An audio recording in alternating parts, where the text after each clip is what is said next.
الحمد لله وحده والصلاة والسلام على من لا نبي بعده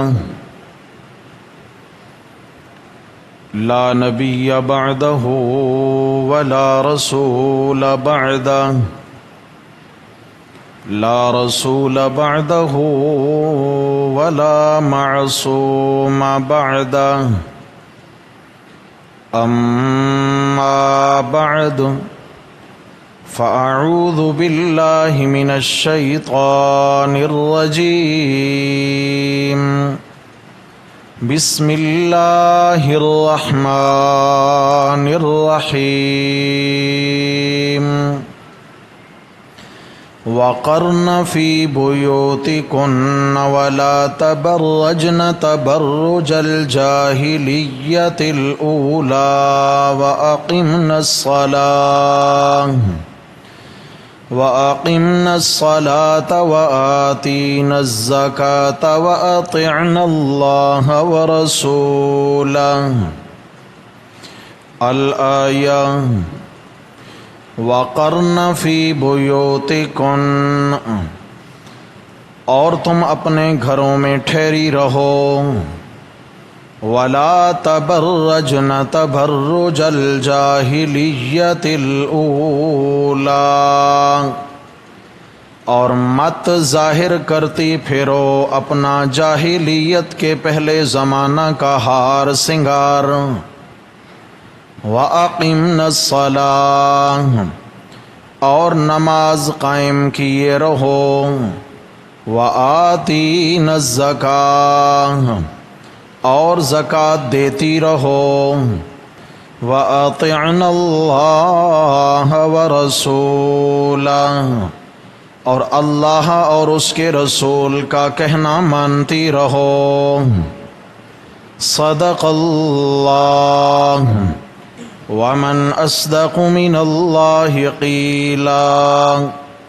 اللہم صل علی سیدنا و مولانا محمد وعلی آل سیدنا و مولانا محمد وبارک وسلم علیہ۔ حضرات محترم،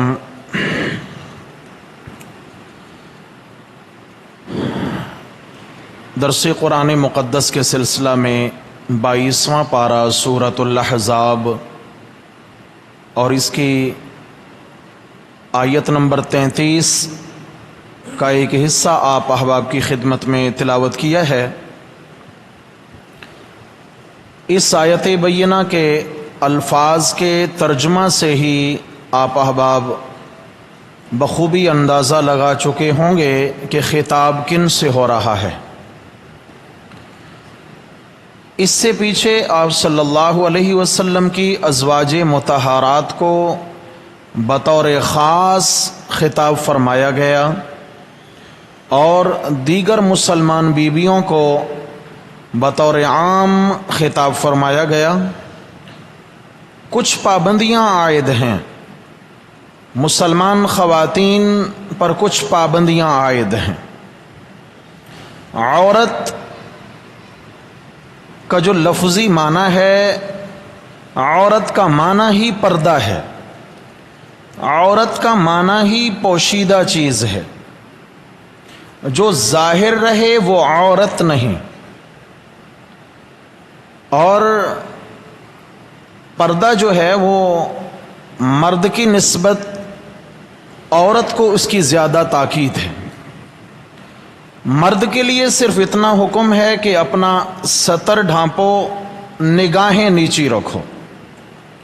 قل للمؤمنین یغضوا من ابصارہم، کہ لباس جو ہے وہ اس سے ستر ڈھانپ لیا، جسم کا پردہ مکمل ہو گیا۔ اب دل کے پردے کے لیے، دل کی پاکیزگی کے لیے ضروری ہے کہ مرد بس اپنی نگاہیں نیچی رکھے، کسی نامحرم پہ اس کی نگاہ نہ پڑے۔ لیکن خواتین کو حکم ہے کہ وہ سر تا پیر عورت ہے مجسمہ پردہ ہے اس کو ہر لحاظ سے پردے کی پابندی لازم ہے، ایون کہ عبادات کے معاملہ میں بھی اس کو پردہ کی پابندی لازم ہے۔ عبادت اللہ کی کر رہی ہے، اللہ کی عبادت ایک طرف، لیکن پردے کی اہمیت ایک طرف، اس کا پابند رہنا ضروری ہے۔ آپ دیکھتے ہیں کہ ایک مسلمان خاتون ہے، اگر اس پہ حج فرض ہو جاتا ہے، اس کے پاس اتنی مالیت کے پیسے جمع ہو جاتے ہیں کہ وہ حج کر سکتی ہے، تو شریعت کہتی ہے کہ تیرے لیے جانا جائز نہیں جب تک کہ تیرے ساتھ تیرا کوئی محرم رشتہ دار مرد سفر نہ کرے۔ اگر مرد ہے حج کرنے والا تو اس کے پاس پیسہ آ گیا، مال آ گیا، راستہ مامون ہے، جائے، فرض ہو گیا حج۔ لیکن عورت کے پاس مال آ گیا، سواری موجود ہے، ہر سہولت موجود ہے، لیکن ساتھ سفر کرنے والا محرم موجود نہیں، تو یہ حج کر سکتی نہیں ہے۔ زندگی کے آخری ایام تک اس کو انتظار کرنا پڑے گا۔ ممکن ہے کہ اللہ تعالیٰ کسی محرم کا انتظام کر دیں، اگر نہیں ہوا تو بھی یہ حج نہیں کرے گی، لیکن حج اس سے ساقط بھی نہیں ہوگا۔ اس کو شریعت نے حکم دیا ہے کہ تم حج بدل کی وصیت کر جاؤ، کہ میرے دنیا سے چلے جانے کے بعد کوئی میری جانب سے حج بدل کر لے، میرے خرچے پر، میرے پیسوں سے۔ لیکن یہاں دیکھیں، بغیر محرم کے، بغیر مرد کے اس کو حج کا سفر کرنے کی اجازت بھی اسلام نے دی نہیں ہے۔ اس آیت کریمہ کے اندر بھی پابندیاں موجود ہیں۔ فرمایا وَقَرْنَ فِي بُيُوتِكُنَّ، اپنے گھروں میں پابند رہو، بلا عذر شرعی کوئی مسلمان خاتون اپنے گھر سے باہر قدم بھی نہ رکھے، گھر میں پابند رہو۔ شرعی عذر کیا ہے؟ بیماری ہے، علاج کے لیے جانا پڑا، جائز ہے۔ رشتہ داروں کے ہاں کسی خوشی غمی میں جانا پڑا، جائز ہے۔ عزیز و اقارب سے ملاقات کے لیے جانا پڑا، جائز ہے، لیکن کسی کے ساتھ جائے، اکیلے نہ جائے، کسی محرم مرد کے ساتھ سفر کرے۔ اور ایسے ہی دین کی تعلیم کی خاطر اگر گھر سے باہر نکلنا ہے تو بھی اکیلے نہ نکلے، اپنے محرم رشتہ دار کے ساتھ جائے۔ یہ شرعی عذر ہیں۔ اس کے علاوہ گھر میں ہی ٹکی رہو، یہ قرآن کا حکم ہے۔ وَقَرْنَ فِي بُيُوتِكُنَّ، اور اگلی پابندی لگی وَلَا تَبَرَّجْنَ تَبَرُّجَ الْجَاهِلِيَّةِ الْأُولَىٰ، کہ جیسے زمانہ جاہلیت میں عورتیں اپنا ہار سنگار، اپنا زیور، اپنا حسن و جمال ظاہر کر کے چلا کرتی تھیں، فرمایا تم اپنا ہار سنگار اور حسن و جمال مت دکھاتی پھرو، اس لیے کہ عورت نام ہی پردے کا، عورت ہے ہی وہی جو مستور ہے، جو پردے میں ہے۔ اور آگے فرمایا وَأَقِمْنَ الصَّلَاةَ، پردے کی حالت میں رہ کر اقمنا الصلاۃ، پھر نماز قائم رکھو، نماز نہیں چھوڑنی۔ وآتینا الزکاۃ، اور اگر زکوٰۃ لازم ہو گئی ہے، اتنا اللہ نے مال دیا ہے تو زکوٰۃ دیتی رہو۔ لیکن آگے فرمایا شریعت کے صرف یہ 2-3 احکامات تو ہیں نہیں، بہت بڑا دین ہے، بہت بڑا اسلام ہے، اس کے احکامات میں بڑی وسعت ہے، تو کس کس حکم کا یہاں نام لیں؟ 2 لفظوں کے اندر بات سمیٹ دی۔ فرمایا وَأَطِعْنَ اللَّهَ وَرَسُولَهُ، زندگی گزارنی ہے تو اللہ اور اس کے رسول کے حکموں کے مطابق زندگی گزارو، جیسے اللہ کہیں ویسی زندگی گزارو، جیسے اللہ کے رسول بتائیں ویسی زندگی گزارو۔ اپنی من مرضی کی زندگی، مسلمان تو ویسے ہی اللہ اور اس کے رسول کے حکموں کا پابند ہے، یہ تو آزاد نہیں ہے۔ انشاءاللہ یہاں قیدی بن کے زندگی گزارے، اللہ جنت میں آزاد زندگی نصیب فرمائیں گے۔ وَلَكُمْ فِيهَا مَا تَشْتَهِي الْأَنفُسُ، جہاں رب چاہی زندگی گزار کے جائے گا، وہاں اللہ من چاہی زندگی نصیب فرمائیں گے انشاءاللہ۔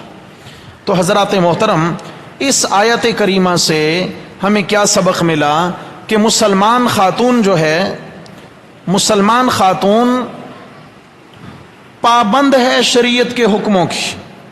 شریعت نے جیسے اس کو تہذیب سکھائی، تمدن سکھایا، رہن سکھایا، سہن سکھایا، گھر میں رہنا، باہر جانا، خوشی غمی کرنا، عبادات کرنا، ہر چیز اس کو اللہ اور اس کے رسول کے حکموں کے مطابق کرنا پڑے گی. اگر اپنی مرضی کی تو اللہ کے ہاں سے وہ قبول نہیں ہوگا. آج ہم جس اہم مسئلے پہ انشاءاللہ بات کرنے کے لیے جمع ہوئے ہیں، پہلے بھی آپ دوستوں کو مطلع کیا جا چکا ہے اور پہلے بھی اس پر ایک ہمارا درس ہو چکا ہے، لیکن ساتھیوں کا اصرار تھا کہ دوبارہ سے اس پر بات ہو جانی چاہیے، ضروری ہے. عمومی طور پر یہ سوال اٹھتا ہے اور یہ مسئلہ عمومی طور پر زیر بحث آتا ہے کہ نماز مرد پہ بھی فرض ہے، نماز عورت پہ بھی فرض ہے. مرد کی نماز کا طریقہ تو ہمیں معلوم ہے، ہم مسجدوں میں آتے ہیں، ہم علماء سے سنتے ہیں، ہم سیکھتے ہیں، طریقہ آتا ہے، الحمدللہ نماز پڑھتے ہیں اس طریقے سے سنت کے مطابق. ہماری مائیں، بہنیں، بیٹیاں، مستورات، ایک بڑا مجمع جو ہے وہ گھروں میں موجود ہے، وہ پردے میں موجود ہے. ان تک وہ بات نہیں پہنچ پاتی ہے جو مرد سیکھ رہے ہیں، جو مردوں تک بات پہنچ رہی ہے. تو کیوں نہ ایسا ہو جائے کہ خواتین کا جو نماز کا سنت کے مطابق طریقہ ہے، سنت کے مطابق احادیث مبارکہ کی روشنی میں اس کو زیر بحث لایا جائے اور اس کو سیکھا جائے. اس لیے کہ میرے بھائیوں، دوستوں، بزرگوں، معاشرے کے اندر روز اول سے فتنوں نے سر اٹھایا ہے. توجہ فرمائیے گا، طرح طرح کے فتنوں نے سر اٹھایا ہے. دنیا کے نام پر بھی فتنے اٹھے ہیں اور دین کے نام پر بھی فتنے اٹھے ہیں. دنیا کے نام پہ اٹھنے والے فتنے اتنا خطرناک نہیں ہوتے ہیں جتنا دین کے نام پہ اٹھنے والے فتنے خطرناک ہوتے ہیں. تو اس لیے ہر لحاظ سے مسلم معاشرہ متاثر ہوا. ہماری ماؤں، بہنوں، بیٹیوں کے نظریات کو بھی متاثر کرنے کی کوشش کی گئی، ایک تحریک کے تحت، ایک سازش کے تحت، تاکہ خدا نخواستہ ان کی نمازیں ہی ضائع رہیں. اول تو اللہ سے دعا کریں کہ اللہ تعالیٰ پنجگانہ نماز کی ہم سب کو، ہمارے گھر والوں سب کو اللہ توفیق نصیب فرمائے. لیکن میرے بھائیوں، نماز وہ قبول نہیں ہے جو میرا جی چاہے میں پڑھ کے بس گزار دوں. نہیں، نماز وہ ہے، آپ علیہ السلام نے فرمایا صلو کما رأیتمونی اصلی، نماز ویسی پڑھو جیسے تم مجھے نماز پڑھتے ہوئے دیکھتے ہو. تو یہاں ایک سوال پیدا ہوا، اس کا مطلب تو یہ ہے نا کہ تمام مسلمان رسول اللہ صلی اللہ علیہ وسلم جیسی نماز پڑھیں، مرد بھی اور عورتیں بھی. تو پھر اس کا مطلب تو یہی ہوا کہ مرد اور عورت کی نماز میں کوئی خاطر خواہ فرق، جب سب ویسی نماز پڑھیں. نہیں میرے بھائی، یہ حکم رسول اللہ صلی اللہ علیہ وسلم نے صحابہ کرام کو دیا تھا، مردوں کو حکم دیا تھا. مستقل اس پر حدیث میں واقعہ موجود ہے. چونکہ ہم نے بات بہت طویل کرنی ہے حوالہ جات کے حوالے سے، میں صرف اشارہ کرنا چاہوں گا کہ دیہاتوں سے کچھ لوگ آئے، مسلمان ہوئے، 20 دن تک رسول اللہ صلی اللہ علیہ وسلم کی خدمت میں رہے، دین سیکھتے رہے، اور اس کے بعد جب انہوں نے گھر جانے کے لیے اجازت چاہی تو آپ صلی اللہ علیہ وسلم نے ان کو تاکید فرمائی، گھر جانا، گھر والوں کو اللہ کا دین سکھانا، یہ کرنا، بہت ساری نصیحتیں فرمائیں. اور ساتھ ہی یہ حکم دیا صلو کما رأیتمونی اصلی، تم ویسی نماز پڑھنا جیسے مجھے دیکھ کے جا رہے ہو نماز پڑھتے ہوئے. یہ عورتیں تھیں، مرد تھے؟ یہ کن کو حکم تھا؟ کہ تم جا رہے ہو، جیسا تم نے یہاں 20 دن مجھے نماز پڑھتے ہوئے دیکھا ہے اس طرح تم نماز پڑھنا، ان آداب کے ساتھ، ان فرائض کے ساتھ، واجبات کے ساتھ، سنن کے ساتھ، تعدیل ارکان کے ساتھ، یوں تم نے نماز پڑھنی. رہ گیا مسئلہ کہ مرد اور عورت کی نماز کے درمیان کیا کوئی فرق ہے یا نہیں ہے؟ میرا سوال سمجھ آیا؟ کیا کوئی فرق ہے یا نہیں؟ کیونکہ ایک لابی کی باقاعدہ یہ تحریک ہے کہ عورتوں کو بالکل مردوں کے مشابہ کر دیا جائے عبادات کے معاملے میں. یاد رکھنا میرے دوستوں، بھائیوں، بزرگوں، ایک نماز کا معاملہ نہیں ہے، صرف نماز کا معاملہ نہیں ہے. آپ جس عمل کو اٹھا لیں، مرد اور عورت کے اعمال میں شریعت نے فرق رکھا ہے. کیا رکھا ہے؟ فرق رکھا ہے. آپ دیکھیں، حج کا معاملہ ہے، مرد احرام پہن کر جائے گا اور عورت اپنے سلے ہوئے بند کریں، عورت اپنے سلے ہوئے کپڑے پہنے گی، وہی اس کا احرام ہے.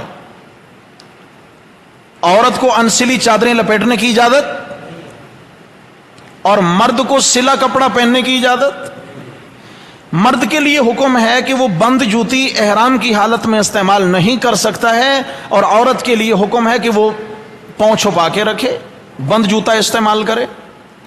مرد کے لیے حکم ہے کہ وہ احرام کی حالت میں سر ننگا رکھے گا، اگر سر ڈھانپ لیا تو بڑا نقصان ہو جائے گا، جرمانہ آ جائے گا۔ کیا عورت بھی ایسا کر سکتی ہے؟ جی، سر کھلا چھوڑ سکتی ہے؟ نہیں۔ تو ہم کیسے کہہ سکتے ہیں کہ عورت اور مرد کے اعمال ایک جیسے ہیں؟ ایسا قطعی طور پہ نہیں ہے۔ پھر آپ دیکھیں، مرد جب طواف کرتا ہے تو 3 چکروں میں وہ رمل کرتا ہے، سینہ تان کے، بازو لہرا کے چلتا ہے، رمل کر کے بڑے بڑے تیز قدموں سے، اور سینہ تان کے، بازو لہرا کے چلتا ہے۔ عورت ایسا کر سکتی ہے؟ نہیں، عورت بالکل ایسے نہیں، وہ متانت سے چلے گی، وہ شرافت سے چلے گی، وہ اپنے بدن کو بالکل سمیٹ کر کے رکھے گی۔ عورت کا الگ طریقہ ہے۔ صفا مروہ پہ چلے گئے ہیں تو صفا مروہ پہ جب ہم صفا سے مروہ کی طرف نکلتے ہیں تو درمیان میں ہری لائٹیں جہاں لگی ہیں وہاں پر مرد کو دوڑنے کا حکم ہے، مگر عورت کو عورت نہیں دوڑ سکتی۔ اچھا، مزے کی بات ہے، یہاں دوڑنا تو عورت کو چاہیے تھا۔ جی کیوں؟ جس کی یاد میں آج ہم دوڑ رہے ہیں، حضرت اماں ہاجرہ علیہا صلوات اللہ، وہ ایک خاتون تھیں جو یہاں دوڑی تھیں۔ اب خاتون کے طریقہ پر خواتین کوئی کہیں کہ جی ہمیں تو دوڑنا ہے، شریعت کہتی ہے نہیں، اس خاتون کی ادا کو ہم زندہ مردوں کے ذریعے رکھوا لیں گے، لیکن بعد میں کسی عورت کو یہاں تیز قدموں سے چلنے یا دوڑنے کی اجازت نہیں ہے۔ مرد کے لیے حکم ہے مسجد میں آ کر کے نماز پڑھے، اذان پڑھے، اقامت پڑھے، باجماعت نماز پڑھے، پہلی صف میں زیادہ ثواب ہے۔ یہ سارے کام عورت بھی کرے گی؟ جی، امامت مرد کرے گا، کبھی کبھی عورت بھی کرا لے۔ جی، میں نے پہلے بھی عرض کیا تھا کہ کوئی محلے کی متقیہ پرہیزگار بوڑھی اماں ہو، بندہ کہ یہ تہجد گزار ہے، اماں جی نے اتنے حج کیے ہوئے ہیں، چلیں یہ جمعہ اماں جی سے پڑھوا لیتے ہیں، چلے گا بھائی؟ بالکل نہیں۔ اس لیے کہ اللہ نے عورت کے احکامات الگ رکھے ہیں اور مرد کے الگ رکھے۔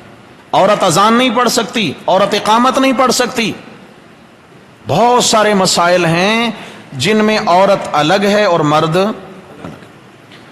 اب آتے ہیں اصل بات کی طرف کہ عورت کی عبادت کے اندر خاص کس چیز کا لحاظ رکھا گیا ہے۔ ہمارا دعویٰ یہ ہے کہ عورت کی نماز میں، عورت کی عبادات میں خاص جو لحاظ رکھا ہے شریعت نے، تو وہ اس کے پردے کا لحاظ رکھا ہے۔ کس کا جی؟ پردے کا لحاظ رکھا ہے۔ مرد اگر بغیر کسی شرعی عذر کے منہ ڈھانپ کے نماز پڑھے مکروہ ہے، ایسا کرنا اس کے لیے جائز۔ یہ کچھ لوگوں کو خامخواہی وہم ہوتا ہے، ابھی تک بھی انہوں نے ماسک پہنے ہوتے ہیں نماز میں، کوئی شرعی عذر نہیں ہے، بغیر شرعی عذر کے بس ٹھیک ہے جی میں احتیاطاً پہن رہا ہوں۔ احتیاط کون سا عذر ہے؟ عذر کا معنی مجبوری ہوتا ہے، احتیاط کا نام مجبوری نہیں ہے۔ مجبوری الگ چیز ہے، احتیاط الگ چیز ہے۔ تو لہٰذا مرد نماز میں منہ لپیٹ کر نماز نہیں پڑھ سکتا ہے، منہ ڈھانپ کے نماز نہیں پڑھ سکتا ہے، لیکن ایک خاتون ہے، اگر کہیں مردوں کا مجمع ہے، نماز کا وقت ہو گیا ہے، نماز ایک اہم فریضہ ہے، اس کو شریعت نے حکم دیا کہ تم برقع پہن کر مکمل پردے میں آ کے نماز پڑھ لے، چہرہ ڈھانپ کے نماز پڑھ لے، جائز ہے۔ اچھا، مرد نماز پڑھے گا ٹخنے ننگے رکھے گا ڈھانپ کے رکھے گا؟ جی، اللہ توفیق دے، نماز میں بھی اللہ توفیق دے اور اس کے علاوہ بھی اللہ توفیق دے کہ مرد ٹخنے ننگے رکھیں، اس لیے کہ رسول اللہ صلی اللہ علیہ وسلم نے اس پر وعید بیان فرمائی۔ صحیح بخاری میں حدیث ہے، ما اسفل من الکعبین من الازار فی النار، فرمایا پاؤں کے ٹخنوں کا جو حصہ کسی بھی تہبند یا شلوار یا پاجامہ میں جو ہے نا ڈھانپ دیا جاتا ہے، شلوار کو لٹکا دیا جاتا ہے، پاجامہ نیچے کر دیا جاتا ہے اور ٹخنے اس کی وجہ سے چھپ جاتے ہیں، فرمایا دن قیامت کے ٹخنوں کا یہ حصہ اللہ جہنم کی آگ میں جلائیں گے۔ تو یہ وعید ہے، اس لیے علماء نے لکھا ہے کہ یہ گناہ کبیرہ میں آتا ہے،